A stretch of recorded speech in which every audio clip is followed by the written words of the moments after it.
ఆకాశవాణి జనగామ నియోజకవర్గంలో ఐకేపీ కేంద్రాల ప్రారంభం. జనగామ నియోజకవర్గంలోని పెంబర్తి, వడ్లకొండ, ఎర్రగొల్లపహాడ్, అడవికేశాపూర్ గ్రామాల్లో ఐకేపీ ధాన్యం సేకరణ కేంద్రాలను జనగామ ఎమ్మెల్యే డాక్టర్ పల్లా రాజేశ్వర్ రెడ్డి గురువారం ప్రారంభించారు. ఈ సందర్భంగా ఎమ్మెల్యే పల్లా రాజేశ్వర్ రెడ్డి మాట్లాడుతూ రైతులందరూ ఈ కేంద్రాలను పూర్తిగా వినియోగించుకోవాలని కోరారు. ధాన్యం అమ్మకాలలో ఎలాంటి సమస్యలు ఎదురైనా వెంటనే అధికారుల దృష్టికి తీసుకురావాలని, అవసరమైతే ఉన్నత అధికారులతో మాట్లాడి పరిష్కరిస్తానని హామీ ఇచ్చారు. సన్నవడ్లకి ప్రభుత్వం ప్రకటించిన బోనస్ తప్పకుండా అందుతుందని స్పష్టం చేశారు.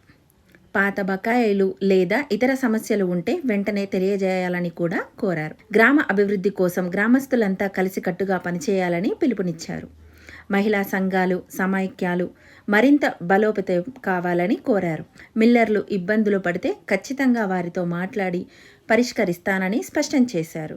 చెల్లింపులు ఆలస్యమైతే అధికారులతో చర్చించి త్వరగా రైతుల ఖాతాల్లో డబ్బులు జమ చేయేలా చర్చలు చేపడతానని హామీ ఇచ్చారు. ఇలాంటి మరిన్ని సమాచారం కోసం నా ఛానల్ని తప్పకుండా సబ్స్క్రైబ్ చేయండి.